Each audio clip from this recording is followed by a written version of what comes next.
So one of the most sought after types of properties here in South Florida are condos. And we also get the most questions about condos, specifically what is happening with the condo market. Now, if you move forward on purchasing a condo right now and you're not fully prepared and don't know all the facts, you can wind up with a major financial disaster on your hands.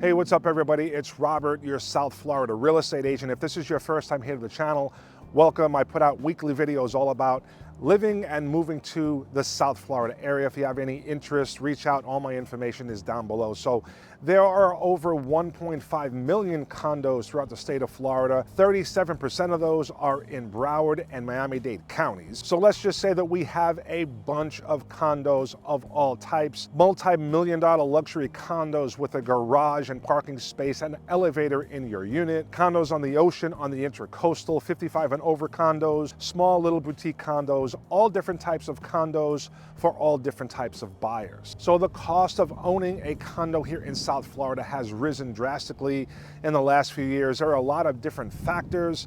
I recently helped a client purchase a condo and I saw some pretty alarming things while we were out there shopping. So it really inspired me to make this video. So what are the reasons why the cost of owning a condo is going up so much lately? So let's just start with home prices in general. Home prices have gone up steadily and significantly across the country over the last few years. Here in South Florida, we've had increases of 15 to 20%. Things have slowed down in 2023 and to start off 2024, but they are still rising. So that's the first reason, along with home prices, are property taxes. They go up as the home price goes up. Now, one thing about property taxes I have to mention, I've been hearing about this quite a bit. I've had a few phone calls from people that have purchased with somebody else and just buyers in general about rising property taxes and being totally caught off guard. Some people are like, why are my taxes going up like double in the first year? When you're looking at a property online and you're looking at the listed property taxes, that is not what they are going to adjust to once you purchase and after the first year. So you have to make sure you ask your realtor or find out what the adjusted property taxes will be based on the purchase price, what you're paying for the property, not what is listed. You could be buying a property that has been owned by somebody for say 20, 30 years and they've lived there as a primary residence, and that's a homesteaded property, and their taxes are going to be very, very low compared to what they're going to adjust to. So make sure you check this out. Broward County has a link on their property appraiser's website where you could find out what the adjusted value or property tax amount will be based on the value or the purchase price. You need to find this out because it seems like a lot of people are not checking this and they're getting a huge surprise after the first year of ownership. Now, in the case of condos, another thing besides the purchase price is your ongoing monthly maintenance payment, and that is the big issue with condos right now because those fees are skyrocketing. Now, I just have to mention really quick how beautiful the weather is right now. We've had some pretty crappy weather for the last month or so. Been very tough to film outside, but today it's about 73 degrees, a little windy, but absolutely gorgeous weather. So it's really, really great to be out here filming again. But condo fees going up. Now, the main reason is the collapse that happened in 2021 down in Miami, the Surfside Collapse, which was an absolute tragedy. So if you're not familiar with the collapse in Surfside, it was about 1 o'clock in the morning and the entire building basically caved in on itself. There was a lot of signs leading up to this collapse that were kind of pushed under the rug, and I don't think anybody really expected a full building collapse. So obviously, since that happened, the state, the government had to do certain things to make sure that this could never, ever happen again. So the state of Florida went ahead and passed a new law called SB 4D, having to do with building safety, and it changed the requirements regarding inspections and certifications for condos. It also increases the rights of unit owners and prospective unit owners to access information regarding the condition of buildings, and also revises the requirements for associations to fund reserves for the continued maintenance of repair of such buildings. So before the collapse and before this bill was passed, every 40 years a building would have to go through what they call a recertification process. Engineers would come down and check the building, check its structural elements, and anything that needed to be addressed had to be taken care of. So now they've changed the recertification guidelines to every 30 years, and they have to do it every 10 years after that. Now there are certain things or a few different factors that will contribute to what your maintenance payment will be per month, depending on the building you live in. Now things like amenities and being in sort of a concierge building would certainly make your maintenance payments higher, but there's other things like maintenance that go into the normal budget, and there's something called reserves, which are really there to take care of the building and to take care of any deferred maintenance. So any maintenance that would come up years down the road, it could be 10, 15, 20 years down the road, and that's where a lot of the big problems lie. Now, every year when a budget comes up, the board and some unit owners, depending on how the association is structured, vote on the budget, and a lot of it has to do with reserves and how much reserves they want or need, and a lot of it has to do with dealing with some of this deferred maintenance that is really maintenance that's down the road. Now think about it, if the roof on a condo has a useful life left of about 7 to 10 years, when that time comes, there has to be money there to replace this roof. Now, a lot of associations or boards or whoever votes on these budgets, sometimes they vote down these reserve payments that will go to this deferred maintenance because they want to keep the costs low.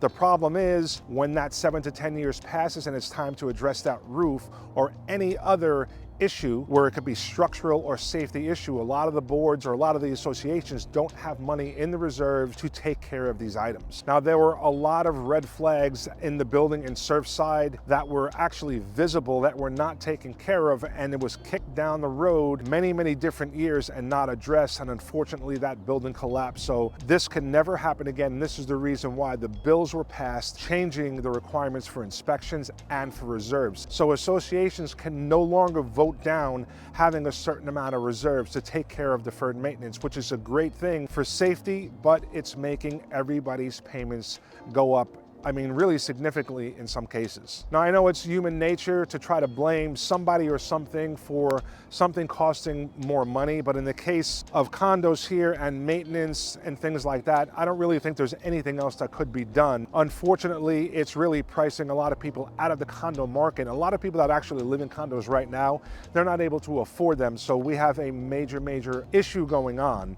And this is where I want to bring it back to the reason why I wanted to make this video. When I was taking the couple that I mentioned out earlier shopping for a condo, it was shocking to me how many condos that we saw that had a monthly payment, a monthly maintenance payment listed in the listing, which was not accurate. It was much, much higher than that. And some of the reasons is that a lot of these payments don't go into effect until 2025. So some of the assessments, that's what they're called, you're gonna get assessed, they don't go into effect, so they're really not on the books yet, but we know they're coming. And a lot of the unit owners were trying to pass these costs on to the buyer. Now, if you don't know what you're looking at or what questions to ask, and you go ahead and purchase one of these condos and don't know that you're gonna be assessed a massive amount in the coming years, you got a big, big problem on your hands. Now, another reason why costs are going up dramatically has to do with home or property insurance, which I always try to think of a way to describe it. I can only call it a nightmare because it's an absolute nightmare trying to deal with property insurance when it comes to real estate here in South Florida.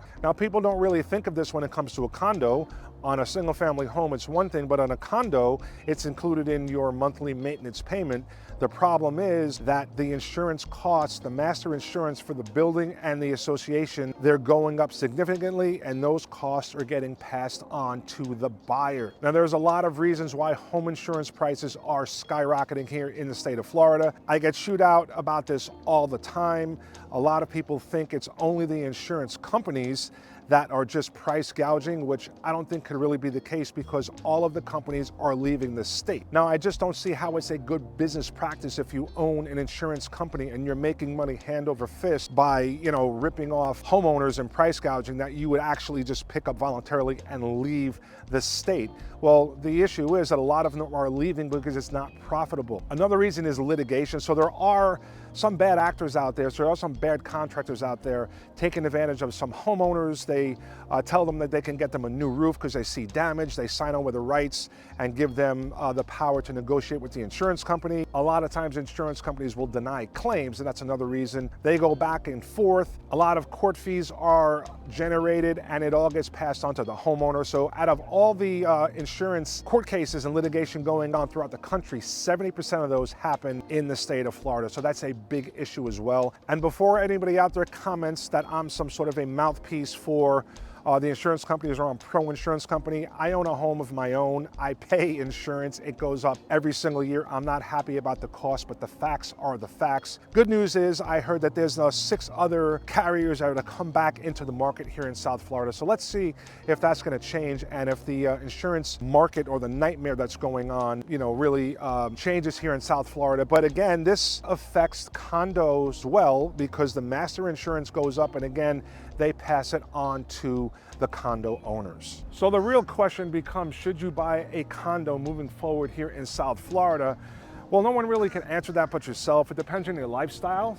Some people are single, maybe they're downsized and the kids have already gone off and moved on their own. So a single family home will not suit you. Just make sure you know what questions to ask and what you need to know. So the first thing you want to find out if there's any construction going on in the building, how old it is, and also if there are any assessments pending and future. Now again, going back to the clients that I was helping, a lot of agents unfortunately did not disclose these things, and we had to find out on our own. And we were very, very shocked by how many of the listed maintenance amounts were not accurate. So you want to find out about the 40-year certification. Now I went into detail with this on a different video. I'll put the link in the description. It is my highest viewed video on this channel. I go into much more detail about what you need to know, what you need to ask for, but make sure you ask all your questions and make sure that you don't move forward without having everything in writing. As long as you know what to expect, and if it's okay and you can cover it, then you should move forward on buying a condo. But definitely don't jump into it without knowing what you're getting into, because like a lot of people that I have talked to, you could wind up with a major issue on your hands. So hopefully this video was helpful. If you have any questions or planning a move here to South Florida, reach out anytime. All my information is down below, and I'd love to be your real estate resource here in South Florida. I'll see you guys all on the next video. Thanks for watching.